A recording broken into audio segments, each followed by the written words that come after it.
That said, we move on to the next conversation of people who are actually going introspectively. They look beautiful on the outside, but are thinking about their inside. Natalie Tewa, social media goddess, content creator of the ages, travel vlogger. We see her everywhere. Jet skis the other day. In fact, if you go to her social media right now, she still has a picture. The latest picture is of her on a jet ski, and you're just like, wow, I love your life. It's beautiful. It's beautiful.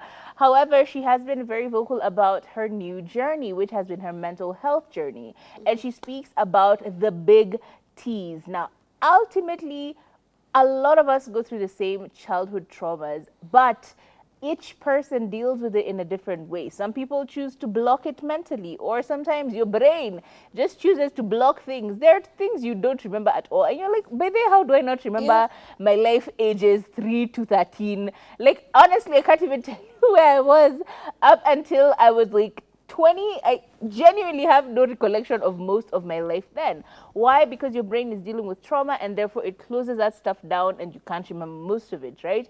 So she's talking about her journey. She just started seeing a therapist, and she says that she is shocked at how much her childhood traumas have influenced her life now, how much her childhood traumas have influenced the decisions that she's made in her life. And every time she thinks about it, she analyzes it, she thinks, she digests what she just went through. She says this, but things are manifesting now in different ways. But she goes through therapy. You go to therapy to cry, you realize, you analyze, and then you come out and you're like, oh my God, holy stuff.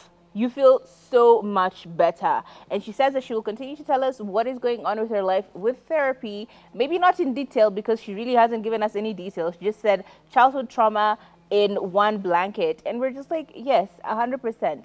Anyone, we've said this, but if you're past the age of 18 and you're still dealing with things, well, not dealing with, but you're still using your traumas as your personality, I feel like there's something wrong. We all have the ability, the avenues, and the facilities, both public and private, for you to deal with your trauma. Yeah. So if you feel like you're going through stuff, go to the portals. We know there are free therapists right, left, and center. Start to talk to someone. If this one doesn't seem to understand you, get another one. There are so many therapists right, left, and center now.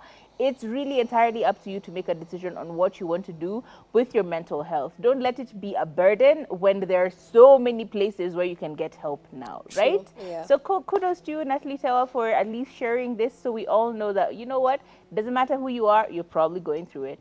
Yeah, I love we are at a place where people can talk about struggling with mental health and talk about it freely. Because a few years ago, you tell someone, "Baby, I'm in therapy. I'm seeing a psychiatrist who's helping me, deal with unpack a few things." People look at you like you've said, "I am straight out of Mathare." Not that there's anything wrong with being in Mathare, but there was even a connotation of wewe ni mwenda azimu enda Mathare. It's portrayed in such a negative light to seek help for problems with your brain. And it goes as far as somebody telling you, it's just that you don't have like real problems. That's not a real problem. You tell somebody, "I'm struggling with depression. I'm struggling with this and this and this." And they're like, me, I'm struggling with school fees. I'm struggling with what? We've really minimized the problem that is mental illness, especially in the African setting. So we need to change that and learn a lot of things. And yeah, maybe we won't be going through the things we're going through right now if we had these conversations more. But worldwide, there's a lot of change Yeah. altogether. There's a lot of healing and learning, and there's a lot of outside influences that are causing a lot of people to be in the same situation. And don't forget, www is now wwwing, as in the internet is literally at the palm of your hands, and it moves just as quickly. Like in real time, you see people's lives. So the influences, the things that used to take a week before you hear, oh, sijui, Natalie Tewa has gone to Barbados, or she's now in California, or wherever she is. It just takes so much longer for you to hear this. Now you see it in real time, and every single time you see someone else being successful, it really gets to you sometimes. Seeing it constantly, I'm telling you, the internet, it has its good and it has its bad. True. Collectively, we should probably go into some form of training and therapy for dealing with being on social media, because I feel like there's a lot of problems that are stemming from that. Comparisons, esteem issues developing because you're not so and so, you can't be like so and so, or inferiority complexes, and sometimes superiority complexes because wow, my life is way better than yours, you're in the ghetto. Like, there's so much going on. We just need to get some form of training, all of us as a collective, so we can move on to a different phase. I feel like there's a transition here that we aren't really seeing. Let's try and deal with it.